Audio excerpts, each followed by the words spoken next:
Movie की शुरुआत में पता चलता है कि इस मूवी को 3 कहानियों में डिवाइड किया गया है। पहली कहानी एक किंग और क्वीन की है, जिन्हें देखकर लगता है कि वो बड़ी खुशी से अपनी जिंदगी जी रहे हैं। लेकिन बाद में पता चलता है कि क्वीन को कोई मेडिकल प्रॉब्लम होती है, जिसकी वजह से वो कभी भी मां नहीं बन सकती और इसीलिए उसके चेहरे में कभी भी स्माइल नहीं होती और वो हमेशा अपसेट रहती है। अब किंग अपनी वाइफ को इतना उदास रहते हुए देख नहीं पाता और इसके लिए कई इलाज कराता है, कई डॉक्टर्स की मदद लेता है, लेकिन लाख कोशिश करने के बावजूद कुछ नहीं होता। कोई भी डॉक्टर क्वीन की प्रॉब्लम का पता नहीं लगा पाता और ऐसे में वो क्वीन को खुश रखने की कोशिशों में लगा रहता है। और एक दिन वो अपने महल में सर्कस में काम कर रहे जोकर्स को बुलाता है और उनसे परफॉर्म कराता है ताकि इससे क्वीन का मन थोड़ा हल्का हो जाए और उनकी कॉमेडी के चलते पूरे महल में हंसी का माहौल छा जाता है। इसके चलते पता चलता है कि सर्कस टीम की एक लेडी प्रेग्नेंट है और ये देखकर तो क्वीन और भी ज्यादा अपसेट हो जाती है और वहां से चली जाती है और वो अपने कमरे में जाकर चीजों को फेंक कर तोड़ने लगती है और जोर से रोने लगती है। तब किंग उसके पास आकर उसे प्रॉमिस करता है कि तुम्हारे इस प्रॉब्लम को सॉल्व करने के लिए मैं किसी भी हद तक जाने के लिए तैयार हूँ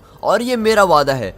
उस रात इन दोनों की ये प्रॉब्लम सॉल्व करने के लिए महल में कोई लंबा आदमी आया होता है और उनसे मिलकर कहता है कि मेरे पास क्वीन की इस प्रॉब्लम का ट्रीटमेंट है और मैं सब कुछ ठीक कर सकता हूँ। तब किंग उससे कहता है कि तुम्हारे जैसे तो कई लोग आ चुके हैं लेकिन कोई कभी कुछ नहीं कर पाया और सभी असफल होकर लौट गए हैं। तब वो आदमी जवाब देता है कि नहीं नहीं, मैं जरूर इसकी प्रॉब्लम को सॉल्व कर सकता हूँ, लेकिन ये इस पर डिपेंड करता है कि आप इसके लिए कौन सी हद तक जाने के लिए तैयार हो और कौन सी लेवल तक जा सकते हो, यानी ये सिर्फ आपके हाथों में है। और किंग उससे कहता है कि मैं तो कुछ भी करने के लिए तैयार हूँ, बस तुम बताओ तो करना क्या है। वो कहता है कि अब आपको एक बच्चे की यानी एक लाइफ की जरूरत है, लेकिन नेचर में हमेशा बैलेंस होना चाहिए और अगर हम उसे इम्बैलेंस करना जैसा कुछ करते हैं तो तुरंत उसे बैलेंस कर देना चाहिए। तो आपको अगर एक लाइफ चाहिए तो उसके बदले में एक दूसरी लाइफ का बलिदान देना होगा। और किंग भी उसके लिए मान जाता है और वो आदमी उसे अगली प्रोसेस बताता है और कहता है कि उसे एक सी क्रिएचर को मारकर उसके दिल को निकालकर एक वर्जिन लड़की जिसकी शादी नहीं हुई है उसको दिल को पकाने को कहना है और क्वीन को उस दिल को खाना होगा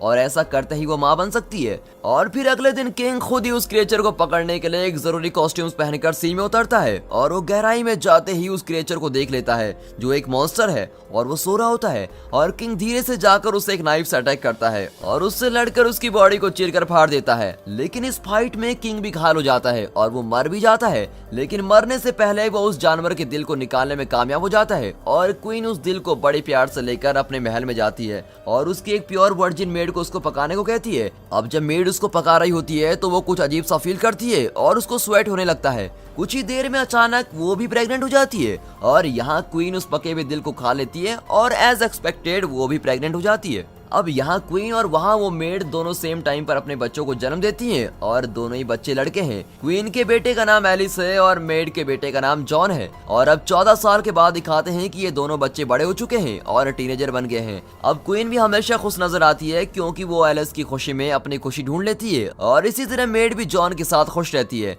अब एलिस और जॉन देखने में एकदम सेम लगते हैं और इन्हें देखकर तो ये लगता है कि ये दोनों बिल्कुल ट्विंस हैं और इनके बाल भी बिल्कुल उस सी क्रिएचर के जैसे हैं। और यही नहीं, वो दोनों बेस्ट फ्रेंड भी होते हैं और खुशी से एक दूसरे के साथ खेलकर टाइम स्पेंड करते हैं। पर इन दोनों को साथ में रहते देखकर क्वीन को अच्छा नहीं लगता और वो एलिस से कहती है कि तुम एक राजकुमार हो और एक मेड के बेटे के साथ फ्रेंडशिप रखना तुम्हें शोभा नहीं देता, तुमसे फ्रेंडशिप करने वाले की भी औकात होनी चाहिए। और ये कहकर उसको डांट लेती है, लेकिन एलिस तो बच्चा है, वो कहाँ सुनने वाला, वो फिर खेलने चला जाता है उसके साथ। तब एक दिन ये दोनों बच्चे जब स्नान कर रहे होते हैं तब पता चलता है कि जैसा वो सी क्रिएचर पानी में ब्रीथ करता था वैसे ही इन दोनों में भी पानी के अंदर ब्रीथ करने की पावर होती है। यहाँ क्वीन उसकी मेड को यानी जॉन की माँ को बुलाकर उसे वार्न करती है कि तुम जॉन को एलिस से दूर रखो और यदि इस वार्निंग के बावजूद भी वो दोनों फ्रेंड्स बनकर रहे तो मैं तुम दोनों को इस राज्य से बाहर निकाल दूंगी। और मेड भी जॉन से ये बात कहती है, लेकिन इन सब का इनकी फ्रेंडशिप पर कोई असर नहीं पड़ता और ये लोग पहले की तरह ही फ्रेंड्स बनकर रहते हैं। अब एक दिन ये बच्चे लिमिट क्रॉस कर लेते हैं। खेल ही खेल में ये दोनों एक दूसरे के कपड़ों को एक्सचेंज कर लेते हैं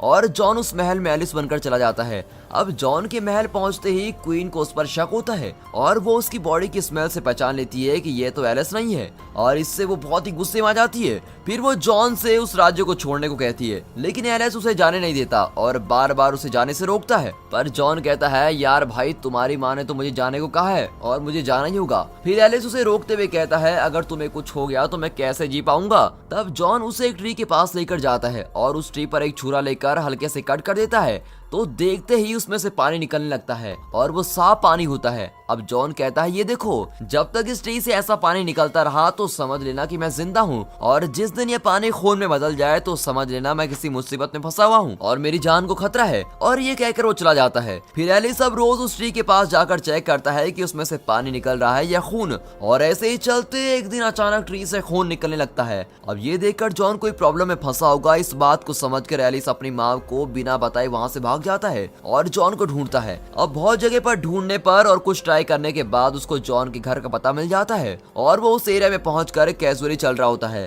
तब कई लोग उसको जॉन समझकर उसके पास भाग कर आते हैं और उसको हग करके इमोशनल हो जाते हैं। अब असल में जॉन की शादी भी हो गई होती है और वो अपनी फैमिली के साथ खुशी से रहता है, लेकिन फिर पता चलता है कि 5 दिन पहले जॉन किसी जंगल में गया था और वहाँ से लौट कर नहीं आया।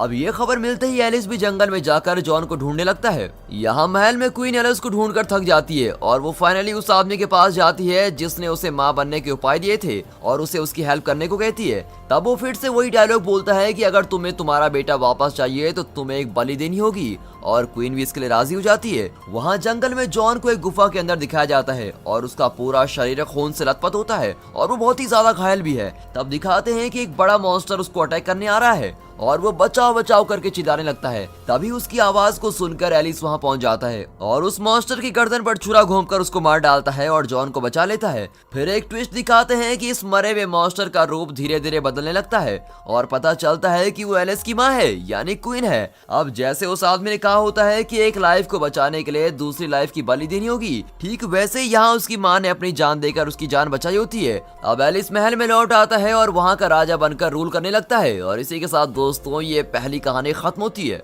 अब दूसरी कहानी की ओर बढ़ते हैं। इस कहानी में एक किंग को दिखाया जाता है जो बंदूक लेकर शिकार करने के लिए जा रहा होता है, और 2 लेडीज को भी दिखाया जाता है जिनका नाम इमा और डोरा है। अब किंग एक फ्लर्टी टाइप का इंसान होता है और वो हमेशा लड़कियों के साथ घूमता फिरता है और वो चाहता है कि हमेशा उसके पास कोई ना कोई लड़की तो होनी चाहिए, और वो खूब शराब भी पीता है। अब इस हालत में भी वो अपने लिए एक सुटेबल लाइफ पार्टनर की खोज में रहता है और उसके देश में क्वीन को लाने का प्रयास करता है। वो उसकी होने वाली वाइफ के लिए ढेर सारे पैसे और गहने जमा करके रेडी रखता है। अब यहाँ एक छोटे से गाँव में 2 बुजुर्ग लेडीज को दिखाते हैं जो सिस्टर्स हैं, और बड़ी सिस्टर का नाम है डोरा और छोटे का नाम है इमा।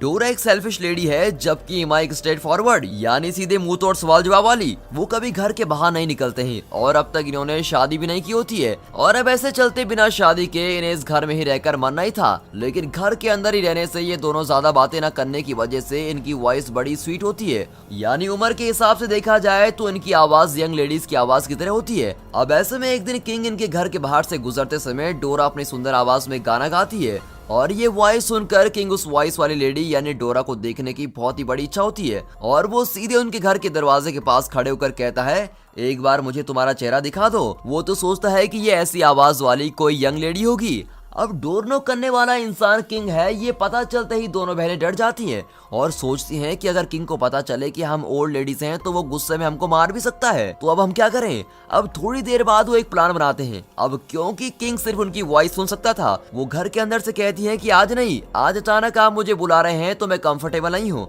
आप 1 हफ्ते बाद मुझे बुलाइए तो मैं आऊंगी। और किंग भी ये सुनकर वहाँ से चला जाता है। अब अगले दिन से ये दोनों बहनें अपनी सिर्फ एक उंगली को यंग बनाने की कोशिश में लग जाती हैं और कई तरह के हर्ब्स को ट्राई करती हैं, लेकिन इनकी सारी कोशिशें बेकार हो जाती हैं और थोड़ी देर के लिए यंग दिखने के बाद वो उंगली फिर से ओल्ड स्किन में बदल जाती है। अब यहाँ इमा अपनी एक उंगली को काफी समय से अपने मुंह में रखकर उसे चूसती रहती है, तो कुछ दिन बाद देखने पर उसकी उंगली बहुत ही सॉफ्ट और बिना कोई रिंकल्स की दिखती है और बिल्कुल एक यंग लेडी की तरह। और ये सब करते करते उन्हें 1 हफ्ता बीत जाता है और फिर वो किंग दोबारा आता है और उनका दरवाजा नॉक करता है और कहता है कि 1 हफ्ता बीत गया, अब तो तुम्हें अपना चेहरा दिखाना होगा। अब ये लोग सोचते हैं कि अब ये हमें नहीं छोड़ने वाला, इसलिए कुछ न कुछ तो उपाय निकालना ही होगा। तभी डोरा इमा की उस सुंदर उंगली को दरवाजे से बाहर करती है और कहती है कि आज सिर्फ मैं अपनी उंगली दिखा सकती हूँ। उस तरफ किंग उस सुंदर उंगली को देखकर खुशी से पागल हो जाता है और वो उसको किस करने लगता है और अपनी ड्रीम गर्ल को पाने जैसा फील करता है। पहले वॉइस सुनकर उसे प्यार करने वाला अब उसकी उंगली देखकर उसे प्यार करने लगता है और इस तरह दोनों बहनें और भी ज्यादा घबरा जाती हैं और सोचती हैं कि इसे पता चलेगा कि हम इसे ऐसा फंसा रहे हैं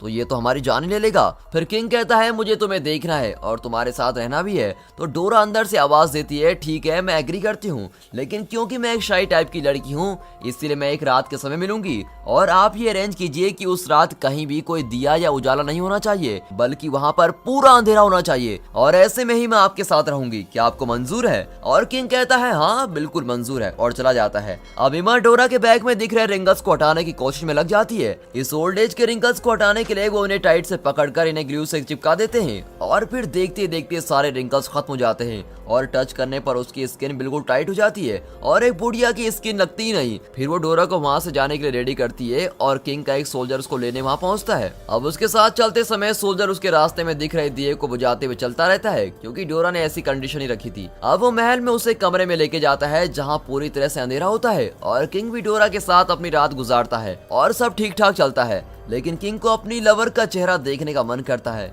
और वो डोरा के उठने से पहले एक कैंडल लेके आता है और रोशनी में डोरा का चेहरा देखता है और देखते ही वो एकदम शॉक हो जाता है और सोचता है कि मैं रात भर इस बदसूरत औरत के साथ सोता रहा।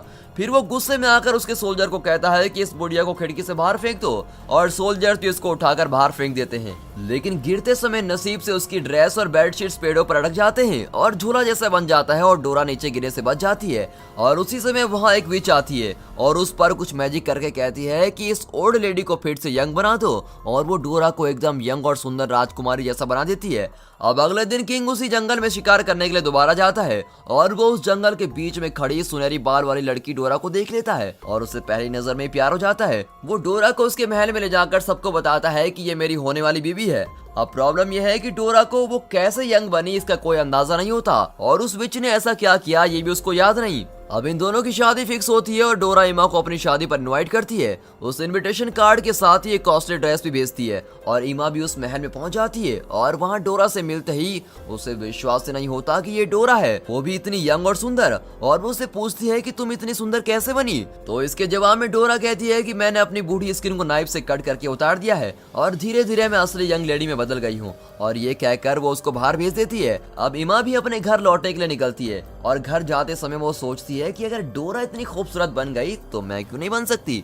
मैं भी तो बुढ़िया हूँ और मैं भी जवान हो सकती हूँ, मुझे भी यंग बनना है। और ये सोचकर चलते हुए वो रास्ते में एक नाइफ शार्पनर से यानी एक धार वाले आदमी को देखती है और वो उसके पास जाकर उसकी स्किन को उतारने के लिए हेल्प मांगती है और कहती है मैं तुम्हें अपने सारे गहने दे दूंगी, बस तुम मेरी स्किन उतार दो। और ये कहकर वो अपने सारा कीमती नेकलेस उसको दे देती है। ये आदमी तो इससे भी बड़ा बेवकूफ निकला। उसकी बात मानकर वो उसको एक जंगल में लेके जाता है और एक पेड़ पर बांध देता है और उसकी स्किन को एक एक करके नाइफ से उतारने लगता है। अब पूरी स्किन निकालने के बाद ऐसी हालत में इमा उस महल की तरफ जाती है और चलते चलते रास्ते में गिरकर मर जाती है। यहाँ महल में खुशी से लाइफ गुजारने वाली डोरा अचानक अपनी स्किन में आए हुए कुछ रिंकल्स को देख लेती है और वो फिर से बूढ़ी बनने जैसा फील करती है और किंग के देखने से पहले ही वो उस महल से बाहर निकलकर भागने लगती है और महल के बाहर निकलते ही वो फिर से एक ओल्ड लेडी में बदल जाती है और यहाँ कभी लौट कर नहीं आना है ये सोचकर वो तेजी से भागते हुए नजर आती है। और दोस्तों इसी के साथ ये दूसरी कहानी भी यहाँ पर खत्म होती है। अब देखते हैं मूवी की तीसरी कहानी। इस कहानी में भी एक किंग को दिखाते हैं जो एक छोटे कद का आदमी है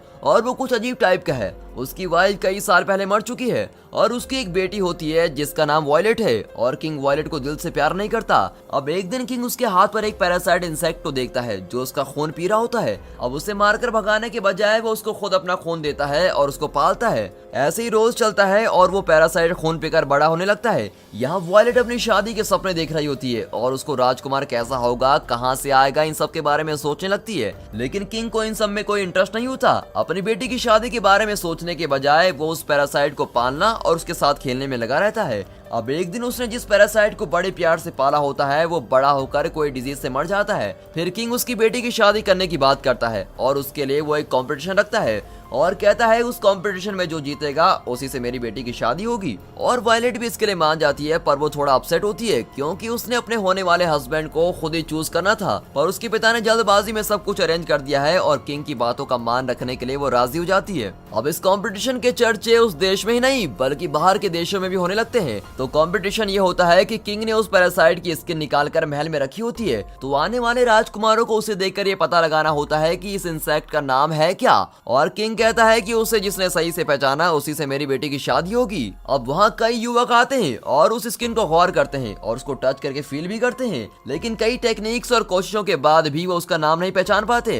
अब असल में ये पैरासाइट की स्किन छोटी होती है, लेकिन किंग ने इतनी बड़ी स्किन को वहां रखा होता है और इसीलिए उसको कोई पहचान नहीं पाता। अब कुछ देर बाद अचानक वहाँ एक राक्षस कुल का आदमी आता है जिसका नाम ओगरे है और वो दिखने में बहुत ही बदसूरत है। किंग के सोल्जर्स उसको अंदर आने से रोकते हैं, लेकिन वो कहता है कि वो इस कंपटीशन में भाग लेगा। फिर वो क्या करते हैं, वो उसको अंदर आने देते हैं। अब वो उस स्किन के पास जाकर उसको बड़े गौर से स्मेल करने लगता है और सुना है कि राक्षस कुल के लोगों में चीजों को सूंघने की शक्ति बहुत ही ज्यादा होती है। और ऐसे ही कुछ देर सूंघने के बाद वो उस पैरासाइट का सही नाम बता देता है और ये सुनते ही वायलेट वहां से तेजी से भागकर महल के छत पर जाकर सुसाइड करने का ट्राई करती है।